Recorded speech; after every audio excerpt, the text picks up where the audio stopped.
Friendship Cafe, where the Spirit of Peace invited Linda Ramsden, Director of the Israel Committee Against Home Demolitions, to speak on Monday. So hi, hello, introduce yourself. Well, I'm Jane Ozan, and I've been working with a group for some years now called the Jerusalem Peacemakers. They're multi-faith peacemakers based in different areas in Palestine and Israel. But they were actually formed over here. It's an organisation that grew out of a website. Lovely. And what's happening tonight? Could you explain what you were saying earlier about how the importance of networking for peace? Can you expand on that a bit, what you were saying? Well, I'm a great believer in networks and the power of people, ordinary people getting together at a grassroots level. Like we are tonight. Just as they are today. And change can come about when ordinary people get together in sufficient numbers to enable change to take place. Yes. And what do you think will happen as a result of tonight's meeting, for example? Can you... I think it's another step along the way. The energy of these meetings has been gathering over more than a year now. And we've been meeting here for about 2 months, every 2 months. And there's more and more links being developed and work out of meeting here. There have been trips to the Holy Land which are planned. There have been meetings to hear more about the situation. We've brought Palestinians and Israelis over to talk to us about what's really happening on the ground out there. And a lot of support has been raised. Do you have any corporate media interest in what you're doing? Sorry, do you have any corporate media interest in what you're doing, say from the BBC? Or... We have at a local level, yes, various local BBC stations have interviewed the peacemakers. Is that radio stations? Radio stations. But not TV? But not TV so far, but I hope the day is coming. Okay, thanks very much. Working on it. Thank you, Jane. Thank you.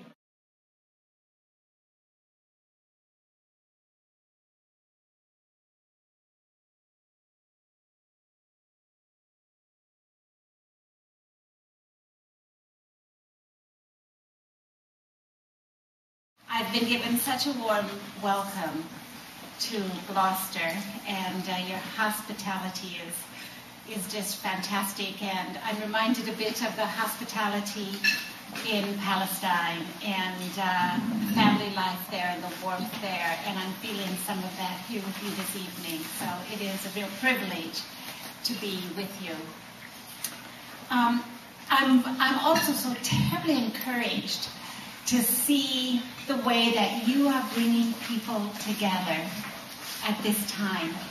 And, this is what Obama was talking about just a few days ago, and Jane mentioned it as well.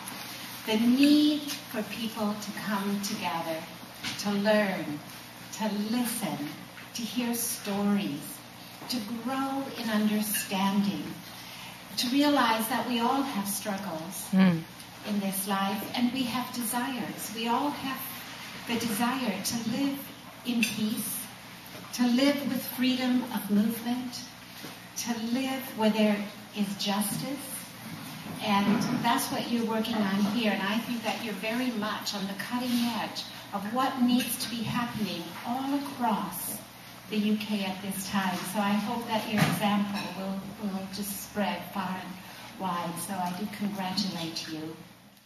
Idea of bringing people groups together, saying we refuse to be enemies.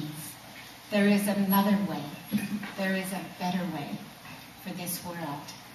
You know, as I speak, already realize I am not from here. I grew up in Minnesota in America. I come from a very right-wing family. When I was at university, I became involved with Christian Zionists. Christian Zionism, it's a way of interpreting scriptures from the Bible, which actually believe that there are elites in this world, there are the chosen people. In a nutshell, it looks at a God that is racist, that is an estate agent, and believes in ethnic cleansing. That was my background. Until in 1998, I met a Palestinian for the first time. Up until then, I thought all Palestinians were terrorists. And I was blown away because this Palestinian also happened to be a Christian vicar from Nablus during the first Intifada. So hearing his story really was very challenging for me. And then when I subsequently went to the Holy Land on a pilgrimage and stayed in Bethlehem and found that our guide, who I thought was so fantastic and was one of the most spiritual people I'd ever met, happened to be a Muslim, and I came from a church that demonized Islam. You know, I just felt like the whole foundation of my life had fallen apart.